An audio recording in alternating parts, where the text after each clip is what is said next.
El foco de este trabajo de investigación tiene que ver con analizar las disposiciones. ¿Ah? ¿Por qué las disposiciones? Porque si hay un elemento común a toda la discusión respecto al mejoramiento educativo, todos esos caminos nos conducen a un concepto clave. Tenemos que innovar. ¿Ah?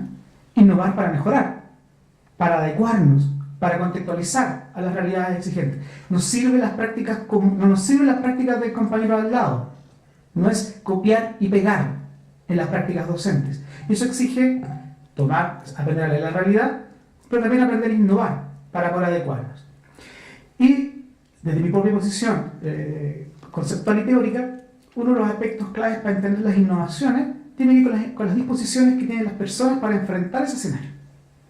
Y evidentemente, si los profesores egresados, las nuevas generaciones de profesores, a pesar de todo lo que tiene de lo disponible tecnológicamente, no logran dar un salto cualitativo de mejoramiento de eso, algo habrá, y algo de alguna manera mis compañeros previamente lo han señalado, de responsabilidad lo que es la formación de profesores, inicial de profesores. ¿Qué estamos haciendo? ¿Qué no estamos haciendo? ¿Y cómo vemos el proceso? Dentro de esa complejidad, yo voy a abordar el tema de las disposiciones. Solo quisiera, para escuchando a mis dos colegas previos, decir que alguien señalaba ahí cómo las razones más humanas a veces se visibilizan detrás de las grandes políticas que se intentan instalar. Solamente para plantear de que eso es parte de lo que es la realidad y la complejidad que nunca hay que olvidar. Yo recuerdo, y Paola que está aquí también lo recordará, hace unos años atrás desde la política pública, y me tocó participar de eso, apoyar eso, intentar implementarlo, se lanzó una política para instalar telecentros por distintas partes del país. Dado que en ese momento la accesibilidad era un gran problema, no es que ya esté superado totalmente, pero ya es mucho menos, de todas maneras. La gente, especialmente en sectores rurales, los sectores más lejanos, grupos, poblaciones periféricas de las ciudades, no tenían acceso ni a computador, ni menos a la red de internet. En ese momento entonces, desde la política pública, se incentivó y se generó convertir a las escuelas en centros comunitarios de acceso y de democratización del acceso a la tecnología, los telecentros. No fue la única instancia que hubo, pero los colegios fueron uno de ellos. Yo recuerdo haber tenido que trabajar apoyando ese desarrollo en una experiencia piloto en Isla de Pascua, en la única escuela que en ese tiempo había. ¿Cómo? Claro. En la única escuela que en ese momento existía, porque hay 3 escuelas, me parece, o 4 colegios, en ese momento era la única. Por tanto, era, como ustedes imaginarán, pluriclasista dentro de la realidad de Rapa Nui, cubría desde el kindergarten hasta el cuarto medio, etc. Y ahí instalamos o intentamos hacer un telecentro. Bueno, más allá de cómo funcionó eso, yo recuerdo haber entrevistado a papás y mamás, usuarios de la modalidad de trabajo del telecentro, respecto a por qué les interesaba participar y utilizar el telecentro. Yo pensando, y aquí está este tema, ¿no?, del choque con la realidad, o de repente las expectativas más estructurales cuando uno baja a tierra, parece, ¿no? Me imaginaba como respuesta la oportunidad de buscar trabajo, la oportunidad de acceder a nueva información para desarrollar mi ámbito laboral, productivo. Me imaginaba la idea de aprender a estudiar, generar mejor perfeccionamiento personal, que eran como parte de las grandes ideas estructurales que acompañan la política, que no deja de ser cierto por lo demás, sería falso decir que eso fue un error. Pero estos papás y esta mamá me planteaban que en realidad para ellos lo clave de aprender, de meterse en el centro, de ir a los cursos donde los capacitaban a ellos, que hacía muchos años que no iban al mundo formal estudiantil, y obviamente era una generación alejada de todo esto, era porque deseaban comunicarse con su hija. ¿Por qué? Porque su hija vivía acá en Valparaíso, en Viña, aquí en la región de Valparaíso, y evidentemente el teléfono en ese momento era muy caro. Bueno, sigue siendo caro, pero era más fácil para ellos el correo electrónico y poder acceder a un mecanismo de comunicación digital con su hija. Y ahí me hizo, a pesar de lo que tú dijiste, Cristian, recordar eso porque para mí fue un cambio de switch. Les hablo de un tema hace muchos años atrás cuando pasó esto, de no olvidar nunca ese concepto humano, esa humanidad más sensible que a veces se invisibiliza detrás de los proyectos, en términos de que a veces la motivación de la gente es más simple, más sencilla y más clave para el proceso incluso de innovación, a propósito de este. Era un paralelo. Bien, El proyecto que yo les voy a presentar los resultados, o parte de ellos, ha apuntado básicamente a indagar o establecer las relaciones que hay entre las creencias, las prácticas declaradas y las elaboraciones que hacen profesores y estudiantes de carrera de pedagogía con tecnologías digitales durante los procesos formativos. Es decir, la barrera es dentro de la labor formativa, dentro o fuera del aula, descartando actividades no formativas. Porque obviamente en el caso de los estudiantes, sobre todo, el uso de tecnologías digitales escapa a los ámbitos formativos. Aquí nos concentramos en eso. Y desarrollamos un proceso de 3 etapas. Uno, identificar un conjunto de las creencias, cuáles son las creencias que estudiantes y profesores tienen respecto al fenómeno de uso de tecnologías, al fenómeno tecnológico, situado en la realidad educativa. Segundo, caracterizar cuáles son las prácticas que describen, que hacen con tecnología estudiantes y profesores de formación inicial de docentes, y lo que producen con ellas, qué hacen con ellas. Es decir, qué tipo, por ejemplo, de PowerPoint. Obviamente, mucho tipo de PowerPoint. ¿Qué hay? ¿Qué se esconde detrás de eso? ¿Qué tipo de páginas se visitan para buscar información, por ejemplo? ¿Solamente Wikipedia? ¿Qué descriptores se usan cuando se busca información en Google? Ese tipo de análisis. Con el fin, tercera fase, de poder encontrar las variaciones y lo que caracteriza, por así llamarlo, a uno y otro perfil de participante del proceso formativo. En el fondo era ver qué tan similares o tan distantes son las maneras en que se piensan y se hacen con tecnologías digitales estudiantes que se forman para ser profesores y los profesores que los forman. Ese es como el gran propósito de la investigación. El marco referencial, evidentemente, ya algo se ha adelantado, no voy a ser reiterativo en eso, apunta a entender que las tecnologías digitales son fundamentalmente una herramienta sociocultural. Es decir, han modificado o están modificando la manera en que nos paramos frente a la realidad. Un elemento clave, solamente a nivel de la vida diaria, de penetración de esta la vida diaria, piensen solamente en la manera en que uno maneja los tiempos de comunicación y espera con la gente. Hace 50 años atrás, por decir algo, o hace 100 años atrás, más atrás todavía, incluso las relaciones personales, esto es un cuento que hago, una historia que le cuento a mis estudiantes cuando hago un curso como esta, pero es muy larga, se me va a contar, pero imagínense las parejas, una pareja de pololo en el Valparaíso esplendoroso del siglo XIX, fin del siglo XIX, que se separan porque él va a trabajar en Inglaterra, que en ese momento era el gran ícono, ¿no?, del desarrollo comercial del mundo occidental y del mundo en general. Y ella, una dama porteña de recursos, ubicada acá en Valparaíso. Un viaje de Valparaíso a Liverpool, por ejemplo, más o menos, de la tecnología de barco, fin del siglo XIX, podría demorar entre 4 semanas y 2 meses. Por tanto, estamos pensando que el vínculo emocional, el amor, a ese nivel, de una pareja, se manejaba a través de cartas. Y la carta implicaba que podía demorar hasta 8 semanas entre ida y vuelta para comunicar: oh, te echo de menos, te amo, la vuelta, yo también. Y la relación emocional así funcionaba. Se armaron familias y la gente fue feliz o infeliz, como todo el mundo, con esa lógica. Si uno piensa hoy día, ustedes ¿serían capaces de esperar 8 semanas para que su polola o pololo, pareja, quien sea, les diga: te quiero, te amo, te adoro? Con algunas excepciones, que siempre hay, uno podría suponer que no, porque en realidad, si vayas a Santiago, te puedo estar llamando ahora. Y pobre de ti que no contestes.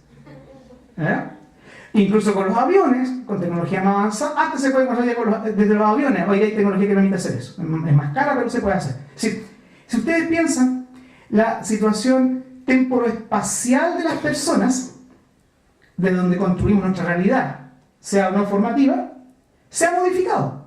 No es que la gente de hace un siglo atrás hubiera sido más inocente o aguantar esas cosas. Construía la realidad en base a los contextos socioculturales, a las herramientas cognitivas y culturales que tenía disponibles para construir la realidad. Nosotros contamos con herramientas culturales y cognitivas que nos invitan o nos permiten movernos en otras dimensiones. Por tanto, desde esa posición de que las tecnologías son una herramienta sociocultural, es donde se sitúa esto. Y llevado al ámbito de formación de docentes, se genera ahí una problemática crítica respecto a cómo esta herramienta sociocultural es o no una herramienta formativa. Y aquí la paradoja. Los estudios internacionales y nacionales, muchos de ellos impulsados por el propio Ministerio de Educación, han mostrado que en forma comparativa, los estudiantes de carreras universitarias, de otras carreras, en comparación a los estudiantes de carrera de pedagogía, los estudiantes de pedagogía usan menos las tecnologías digitales a lo largo de sus 4, 5 o más años de formación que cualquier otra carrera formativa profesional universitaria. Paradójicamente, ¿por qué? Porque cuando los profesores nos insertamos en el mundo escolar, tal como también ya ha sido comentado previamente, nos encontramos con un mundo de demandas, por así llamarlo, de infraestructura, de dispositivos, de expectativas, de promesas, de problemáticas de uso de tecnología. Y se genera la paradoja de no recibo aparentemente la suficiente formación para hacerme cargo de ese desafío. Y llego al mundo escolar y no uso nada. ¿No? En esa lógica entonces, de esa distancia que hay, es donde se sitúa esta investigación como el fundamento de por qué la preocupación, por así llamarlo. Otro marco de referencia es que yo partí a partir de lo que son las creencias de las personas. ¿Y por qué las creencias? Porque la investigación también muestra que las creencias de las personas son finalmente una especie de ladrillo, si ustedes quieren, implícito la mayoría de las veces, pocas veces explícito, desde el cual nos posicionamos para entender y comprender las realidades por las cuales funcionamos. Llevado al mundo educativo, un profesor o profesora que cree que la ciencia, voy a dar un ejemplo porque tengo a mi amigo Germán Osma que después me podrá criticar y cuestionar este voy a decir, que entiende que aprender ciencias, cree que aprender ciencias pasa primero por conocer teoría y después práctica, y por tanto, si el estudiante no me ha escuchado a mí dar el discurso respecto a cómo funcionan determinadas condiciones de la física o de la química, para que luego, y nunca antes, él lleve a cabo la práctica científica, no va a aceptar o no va a llevar a la práctica un tipo de estrategia didáctica inductiva de la ciencia. Porque tiene un convencimiento de que se construye una realidad de determinada manera. Por lo tanto, las creencias, que, insisto, muchas veces implícitas, y qué mejor manera, si ustedes preguntan a los profesores del mundo escolar, y también de la universidad, que saben un poco de pedagogía, ¿de qué tipo de enfoque, se siente más cercano? ¿En lo constructivo o en el conductismo? La respuesta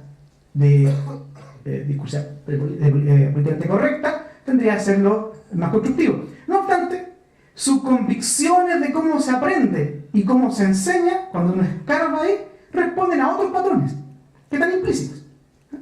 Y las creencias, lamentablemente desde otro punto de vista, también estudiado por la investigación, son de aquellos dispositivos cognitivos más difíciles de modificar de la gente. Por tanto, alguien que considere o conciba o tenga una concepción de enseñanza o aprendizaje determinada, modificar eso requiere un trabajo bastante más largo que una simple capacitación, por así llamarlo, para el uso de una herramienta, por decirlo. Desde esa posición, entonces, fue el tema del estudio de por qué el punto inicial desde las creencias. En términos de diseño, de metodología de avance del proyecto, hubo 3 partes. Uno, un trabajo inicial donde se abordaron el tema de las creencias para establecer los significados y sentidos que los estudiantes y profesores de estas carreras le daban o no a lo que usa tecnologías con fines formativos. Se trabajó con 12 estudiantes de formación inicial de docentes y 12 profesores de carrera de pedagogía, particularmente de educación básica, ¿ya? A través de un ciclo de entrevistas semiestructuradas con un total de 52 horas de audio que fueron analizados en su momento. La segunda parte, en base al resultado de la etapa anterior, se elaboró un cuestionario estandarizado sobre creencias y disposiciones de uso de tecnología que se aplicó a 773 estudiantes de carrera de pedagogía a nivel nacional, y 102 docentes de carrera de pedagogía a nivel nacional, distribuidos en creo que son más, pero son 3 universidades las que están en este estudio nacional. Universidades de toda la variedad de universidades que hay en Chile, porque además hay variedad, ¿no? Se abordó en ese cuestionario la información sociocontextual de las personas, sus niveles de uso y frecuencia de uso de tecnología, para qué y qué, sus disposiciones desde el punto de vista pedagógico, de cómo imagina el tema de las clases, de estudiante-profesor, y creencias. En total 131 preguntas, el instrumento que se aplicó. Y se ha finalizado esa investigación con una tercera etapa, en el cual a una muestra construida en base al enfoque teórico, demostrado teórico, de los mismos que contestaron el cuestionario previamente, se ha aplicado una entrevista final para indagar respecto a las descripciones de práctica que estas personas señalan hacer o no hacer con tecnología. Y esto implicaba 40 docentes formadores y 50 estudiantes de carrera de pedagogía. En términos de los resultados y análisis de esto, por un lado, podemos establecer la existencia de 5 grandes creencias que son comunes al conjunto participante de este estudio. De estas que ustedes pueden leer ahí, quisiera destacar algunas.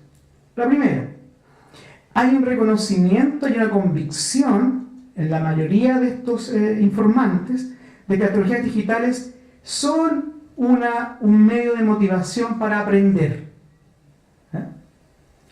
No obstante, van a la segunda creencia que está ahí a mano de vuestra derecha, no obstante reconocen que son una herramienta innovadora, de motivación para aprendizaje, también comparten el juicio y la creencia de que no resulta una innovación dentro del aula.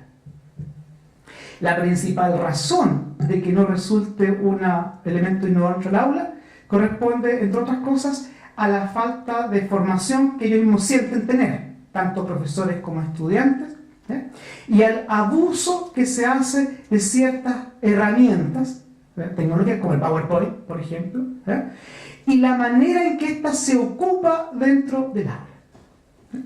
Voy aquí a mezclar con descripciones que hemos recogido de los estudiantes. Los estudiantes de pedagogía entrevistados se quejan, una queja, de no solamente el abuso del uso del PowerPoint como dispositivo de trabajo de clase, sino que de la manera en que se usa al interior del PowerPoint. Por ejemplo, transformar el PowerPoint en un Word. Sería esa la metáfora. Es decir, llenarla de texto. Texto que además el profesor lee. ¿Ya? Texto que lee y que trae PowerPoint y que además después cuelga en el aula virtual correspondiente. Y produce lo siguiente, que de las descripciones que yo he hecho en campo, hay un equipo trabajando, pero las que me he tocado hacer en campo, la que más me impactó, así, porque me hizo pensar en la derivada que les voy a presentar a continuación. Me pregunto lo siguiente. Una de las problemáticas, profesor, es que voy a la clase, no le voy a decir la asignatura, una universidad nacional del sur de Chile. El profesor hace el PowerPoint, llena texto, lo lee, y no entiendo nada de la clase. ¿Y entonces cómo estudia?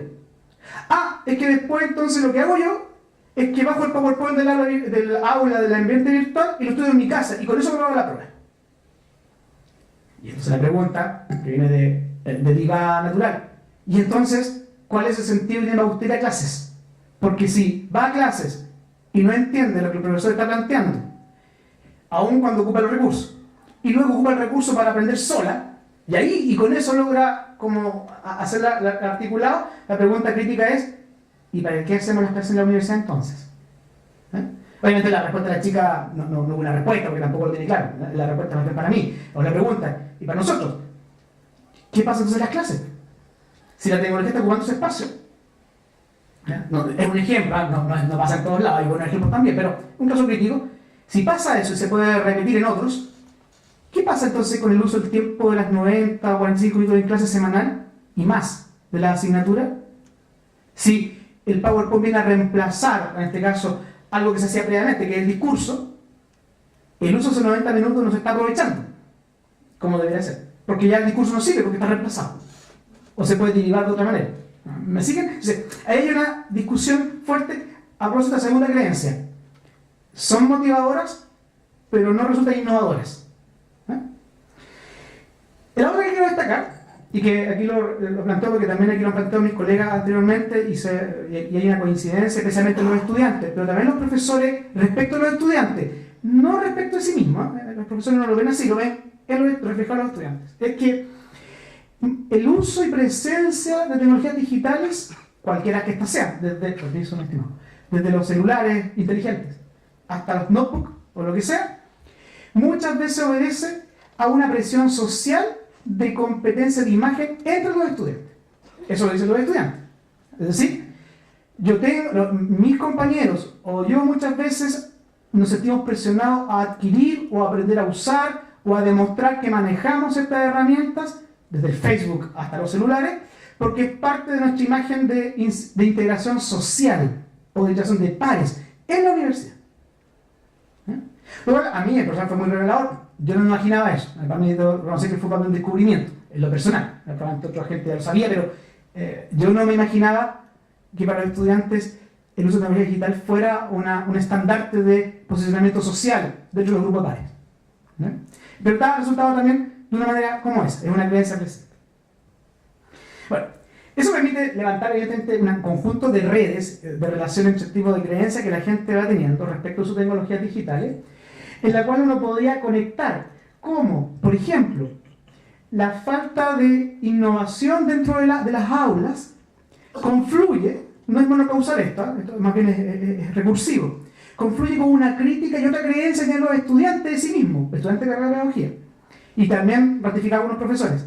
Y es que el estudiantado, a propósito del uso de tecnologías digitales o reflejado en ellas, son muy cómodos y poco esforzados.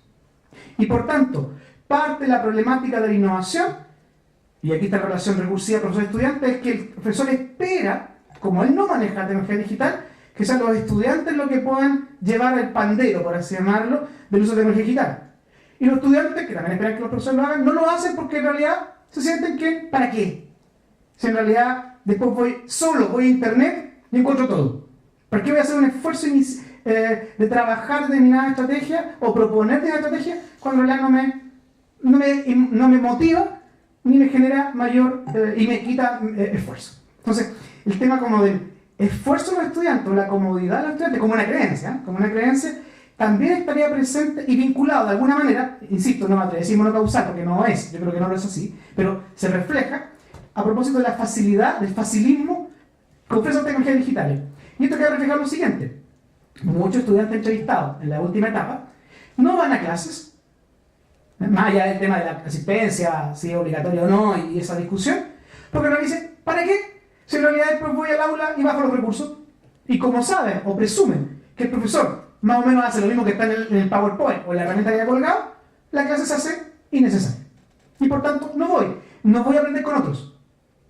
¿Me siguen la creencia? Otra creencia instalada. Bueno, esto llevó en la investigación y en la análisis de datos a meternos en un tema que no es menor, que es cómo analizar los niveles de innovación de uso de tecnología. Que es un tema complejo porque uno puede describir buenas prácticas o puede describir prácticas, pero ¿cómo sabemos si es innovador o no?